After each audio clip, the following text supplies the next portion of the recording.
Good morning, grade 12s. So this is the last lesson of the section on genetics, and this refers to the Human Genome Project, and it is in fact aim 3, and you know what that means. So I suggest you have a knowledge of it and you're able to do some debating on it. But don't go and learn every little bit of the content. So the Human Genome Project. Right. I suggest you watch these two animations. They really will give you quite a lot of information, especially the first one. Scroll down on the timeline to the Human Genome Project and actually just read through the little bit of text that it gives you on the Human Genome Project. And I think if you learn anything, then learn that, just that little bit of text. But let's have a look at the rest of the information. So you know that a genome is an organism's complete set of DNA, including all of its genes. And obviously there's one copy of the genome in every cell of the organism. And each genome contains all of the information that is needed to build and to maintain that organism. In humans, a copy of the entire genome is more than 3 billion DNA base pairs. And this is how many base pairs are contained in every single cell that has a nucleus, and quite obviously two cells. Cell types that don't are red blood cells and cells that live on the surface of the skin. Almost all of those are dead and have lost their nucleus. Okay, so the Human Genome Project was a really big project. It began formally in 1990, and it was originally planned to last 15 years, but it in fact was completed within 13 years. And it was completed, famous date, 2003. It was coordinated by the US Department of Energy and the National Institutes of Health, but it was in fact worldwide. There were approximately 18 countries that collaborated in this effort, especially what is known as the Sanger Center in the UK and certain research centers in Germany, France, and Japan. And what they were doing was they were working through the human genome and they were sequencing the bases of the genome. And they had, as I said, put aside 15 years for it. But in 1998, they had only finished 3% of the code. Now, this particular group that was involved in the Human Genome Project, it was a public consortium. So in other words, they planned to do this and release all the information on the internet for anybody to use who wanted to use it. It was going to be widely available for everybody. But suddenly in 1998, along came a private company called Celera. And the famous man who was the boss of Celera was a guy called Craig Venter. And they developed a very different way of sequencing the nucleotides. And he then, in 1998, he and Celera started this different way. It was much faster, and it became a race to see who could sequence the human genome first. In 2003, he in fact finished first. Celera finished first, but the public project was close behind. And the then US President Bill Clinton intervened, and they agreed, Craig Venter agreed, to declare it a draw. Now this is critical, it's absolutely critical, because the two groups really differed in their worldview. So the group that was the Human Genome Project saw the genetic code as no, that should be universal. I don't know what I did there. Universal property of humankind, and they wanted to place all their results into a public database for access by anybody interested. And that's important. Celera was there to make money, and they hoped to sell the information to companies who could use the information to develop drugs. So as soon as they had sequenced a gene and found the information for any gene, what they did was they patented it. I mean, it's a human's genome. What right does a company have to actually patent information about a gene? But anyway, so they were then going to sell the information of each gene to pharmaceutical companies for the development of drugs. And here is Craig Venter, and this obviously represents a molecule of DNA. All right.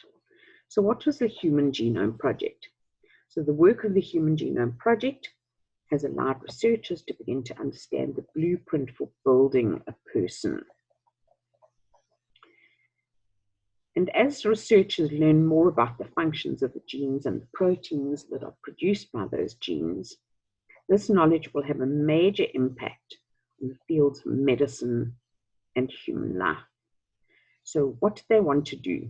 They wanted to identify, at that stage of the game, it was thought there were approximately 100,000 genes in the human genome.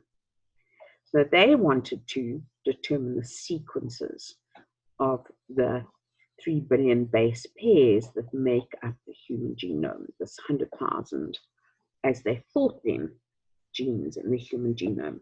And they wanted to store this information in databases to make it available for anybody who wanted to use it. And they wanted to develop tools for data analysis. Then they also, it was very important for them to address the ethical, the legal, and the social issues that arise from genome research, and there are lots of them. Of interest is whose DNA was sequenced for the Human Genome Project, bearing in mind that not everybody's DNA is 100% identical. So how can they call it the human genome? So the Human Genome Project, the public one, used DNA from a number of human subjects to determine a single DNA nucleotide sequence for a human.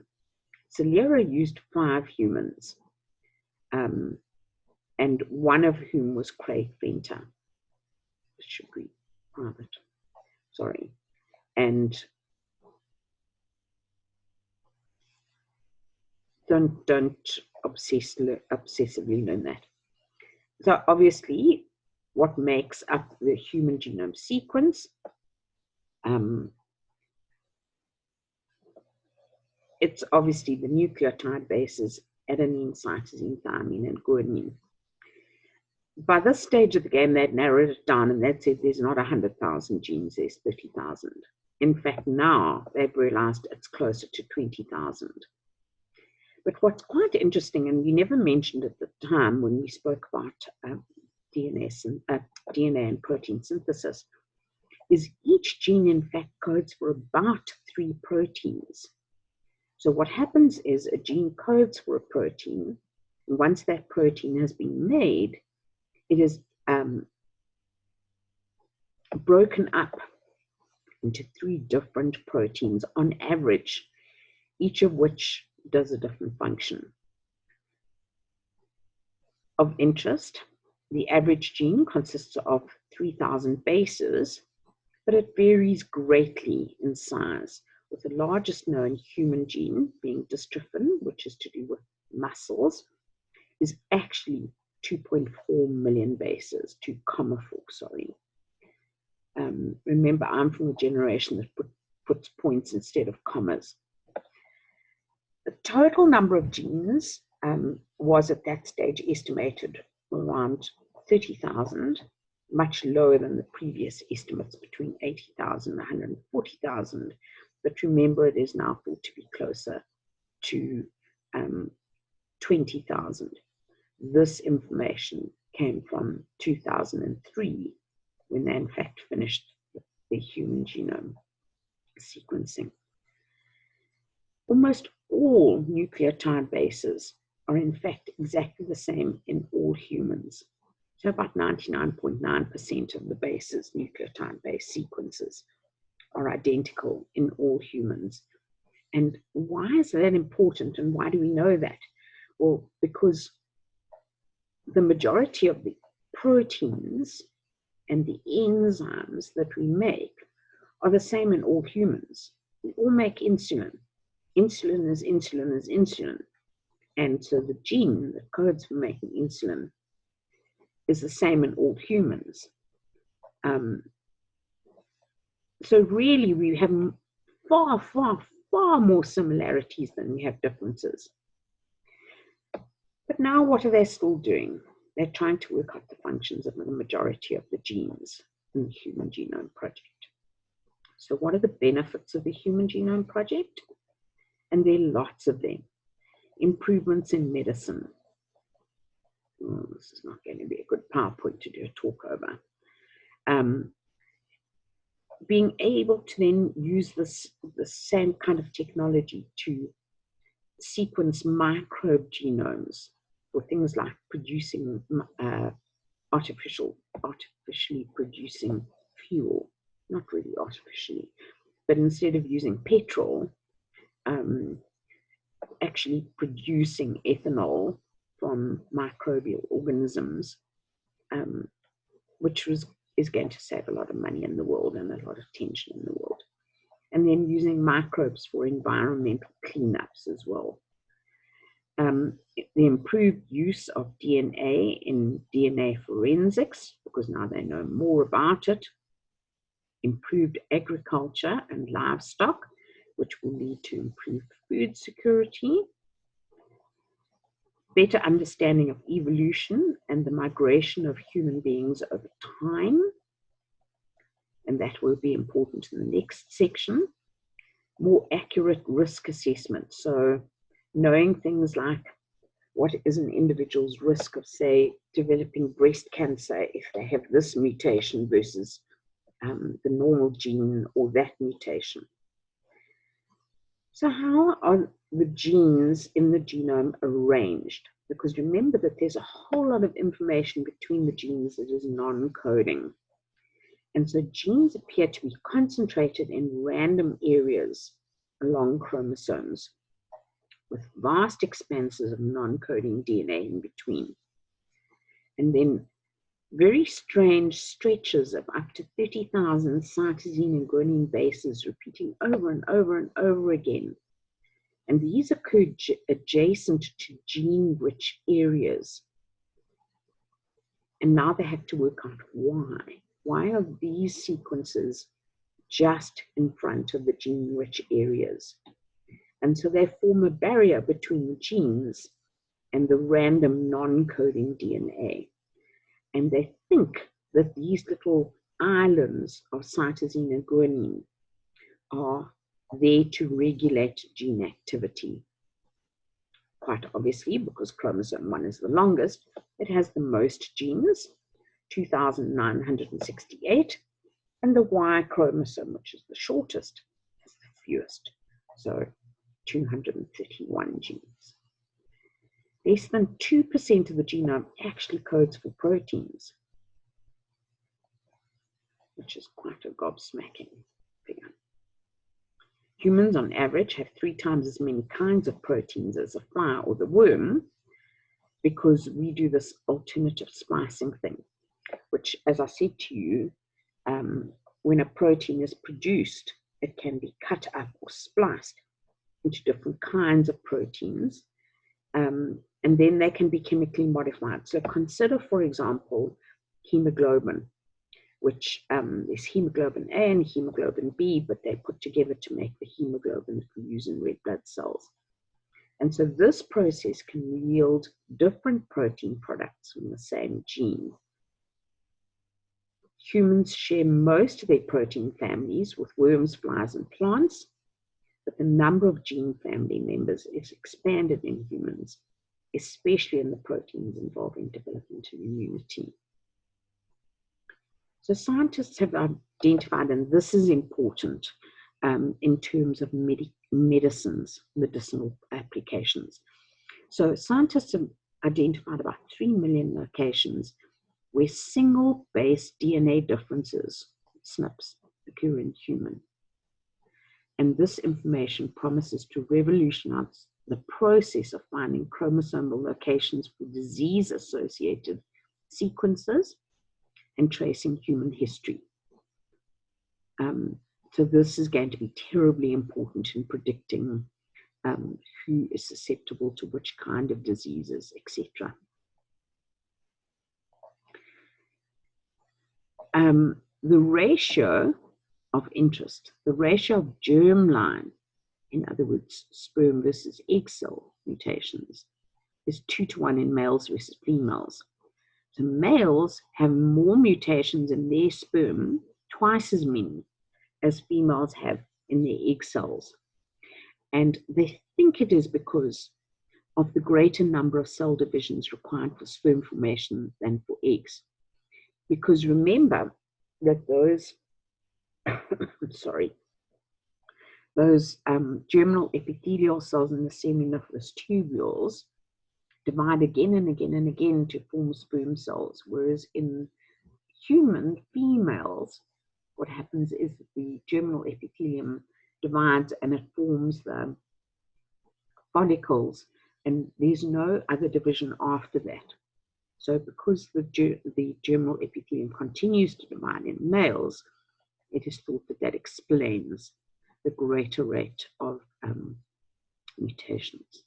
Sorry guys, this blue doesn't show up really nicely on this, but anyway, don't obsess. This is just of interest. The species of organisms down here, genome size, how many base pairs, and the estimated number of genes. So we, in fact, at the time of the Human Genome Project, it was thought that we had 30,000 genes. Now it's thought we have about 20,000. And believe it or not, here is the mouse, the lab mouse, same number of genes, mustardweed, which is what was selectively bred to make cauliflower, etc., etc. 25,000 genes. Look how close it is to us. That's quite scary. Anyway, that's just of interest. Please don't learn any of this. So what is still not known? The exact number of genes, exactly where they are, and the exact functions of each of the genes. How genes are switched on and off. What non-coding DNA is. Why it's there. Scientists are still not 100% certain. How much is there, where it's distributed, what its functions are. What coordinates gene expression, protein synthesis, and what happens after proteins have been synthesized? That whole thing of taking a protein that has been made from a gene, and then what happens to it? How is it folded? Why is it folded? How can it be folded in different ways? How can it be spliced and cut in different ways to produce different proteins which have different functions? Then what is the correlation between those single base DNA variations amongst individuals? What is the correlation between these things and health and disease? What is the disease susceptibility prediction based on this gene sequence variation? In other words, if one person has a SNP, what is the percentage chance that they'll get a particular disease? What are the genes involved in complex traits and multi-gene diseases that are caused by genes? Diseases that are caused by more than one kind of gene interacting with each other.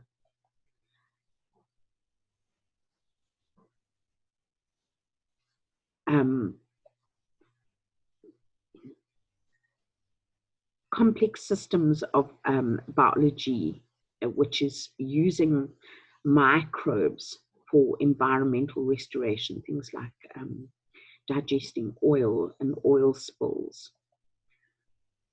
Okay, so how is this going to help us? Improve diagnosis of disease. For example, if one has colon cancer, there are different kinds of colon cancer. And those different kinds of colon cancer respond differently to different medications.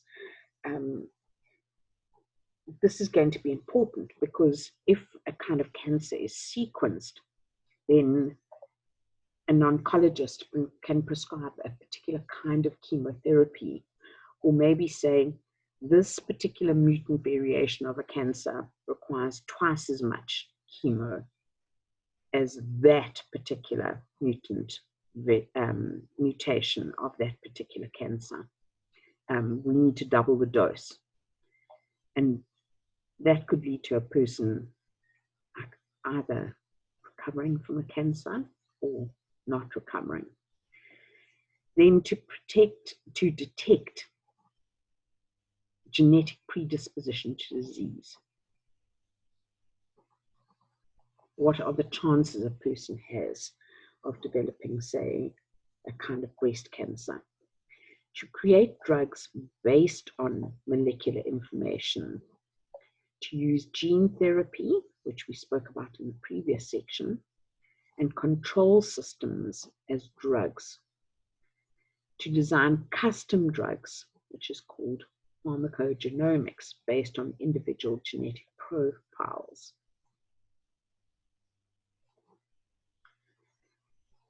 It's going to be important in doing things like rapidly detecting and treating pathogens, which are disease-causing microbes, obviously, in clinical practice. So if a person has a kind of disease, and that disease is really rapidly sequenced, then it can be determined what kind of medicine to use to treat that. To develop new energy sources as biofuels, to monitor environments to detect pollutants. So in other words, to use genomics to do things like monitor the water in rivers and detect particular pollutants. Then they can track the sources of the pollutants and they can prevent that pollution from happening again. In protection from biological and chemical warfare, to clean up toxic waste safely and efficiently. And then also in bioarchaeology, and this is going to be important in the next section that we get onto in evolution, to track human migrations in evolution by looking at things like germline mutations in various different groups of populations. And to study mutations on the Y chromosome to trace lineage and migration of males. And in fact, if you go to the Origin Center at Wits and have your DNA tested, they can tell you a lot more about the lineage of males because they look at the Y chromosome than they in fact can of females. So if you're a male, you'll get like 10 pages of information at the end when you get your results. And if you're a female, you get about 3 pages. In forensics, to identify potential suspects whose DNA may match evidence left at a crime scene, exonerate persons wrongly accused of crimes, and to identify crime and catastrophe victims.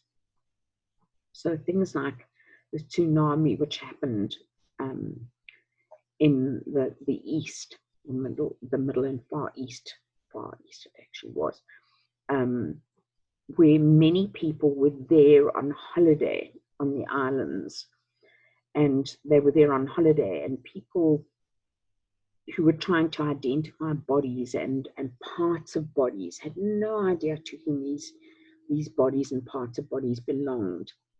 And other people were left at home, say in the US or the UK, having no idea what happened to their loved ones.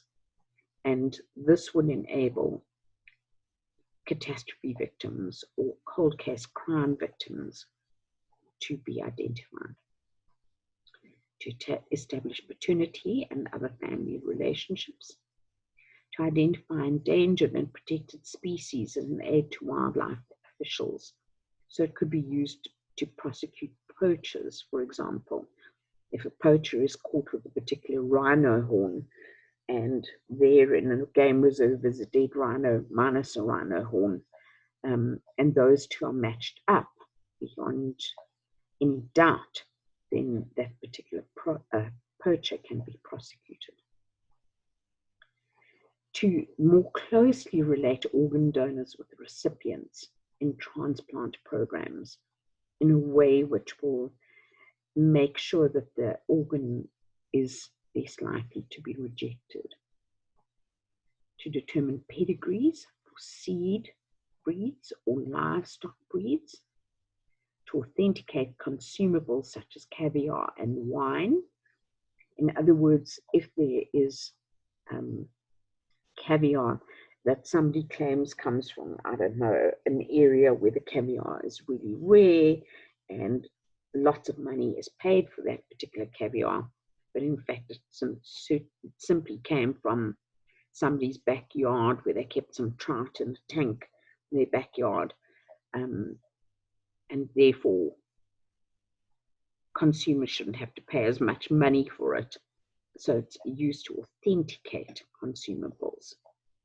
Okay, and then in terms of agriculture, to grow disease or insect or drought resistant crops, to breed healthier, more productive disease resistant farm animals, to grow more nutritious produce, to develop biopesticides which are not toxic in the environment, to incorporate edible vaccines into food products. This is amazing. What they're trying to do is incorporate a kind of vaccine against a disease, say, into bananas, so that instead of having to keep vaccines in fridges and have children going far distances to clinics to be vaccinated, they can get their vaccines in a banana. I mean, that's amazing. To develop a new environmental cleanup uses for plants such as tobacco. Imagine having a useful thing like that. Okay, so what are the outcomes? Improved diagnosis of disease, earlier detection of genetic predisposition to disease. So this would be something like, you know, that Angelina Jolie had a double mastectomy because she has a BRCA gene for breast cancer. So she didn't have breast cancer, but she knew that she had an exceptionally good chance of developing breast cancer in the long run.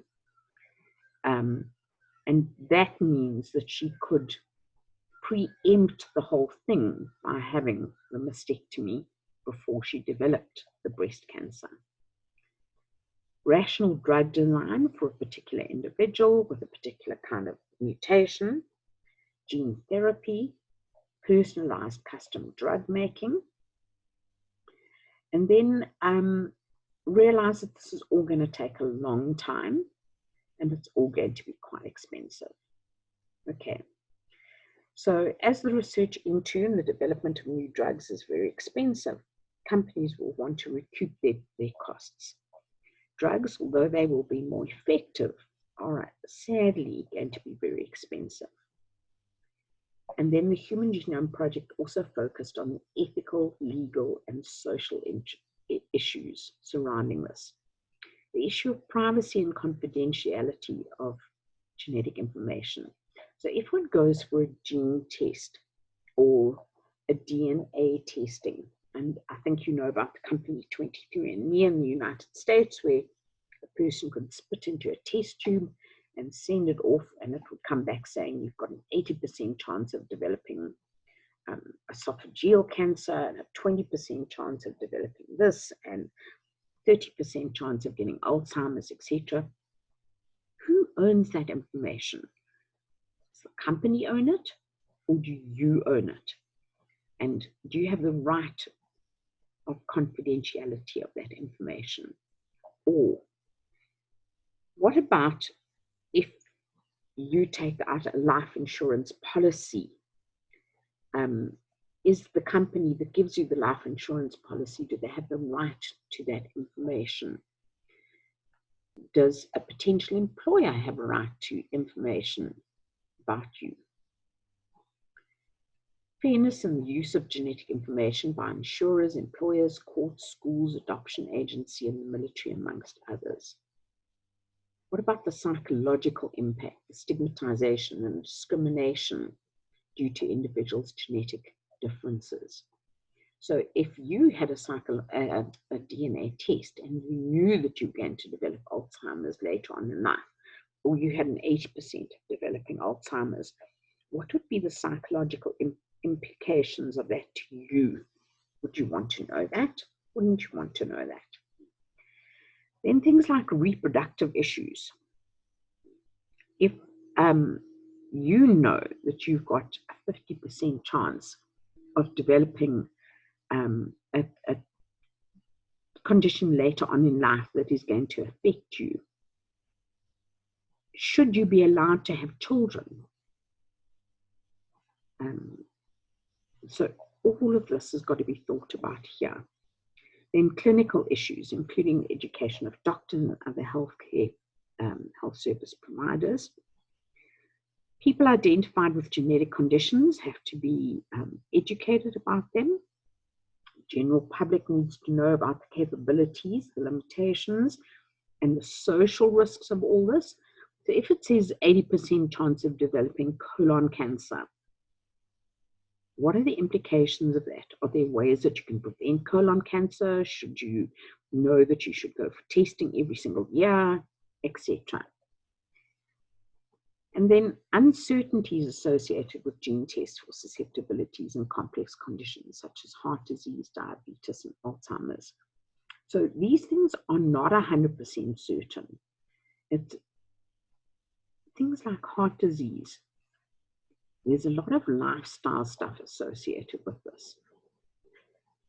And then the fairness and access to advanced genomic technologies. So the rich versus the poor. Rich people can afford to pay for these tests, poor people can't. Is that fair? Health and environmental issues concerning genetically modified foods and microbes. All of this still has to be investigated. The commercialization of products, including property rights. Who owns the rights to the knowledge of genes? Who has the right to access the data if an individual goes for DNA testing? And so what are the implications of the Human Genome Project specifically to each of these areas? Some questions to consider, and this I think is the most important things in these AIM 3 sections of the syllabus, is stuff that you need to consider. Who has the right to access your genetic information? Psychological stigmatization. How does knowing your predisposition to a disease affect an individual? Knowing, oh no, I've gone way too far. Knowing that you have an 80% chance of developing Alzheimer's in later on in life. How does it affect you psychologically? Every time you forget something, do you think, oh, here it goes? So genetic testing, should screening be done for a potential disorder when there's no treatment available? That's all got to be considered. And some other issues would be reproductive issues. So the use of genetic information in decision making. So if one knows that he or she has a predisposition to a particular kind of disorder, would it affect the decision to have children? Right, so that's the end of that. That's the end of genetics. And then after midterm break, we will start with evolution.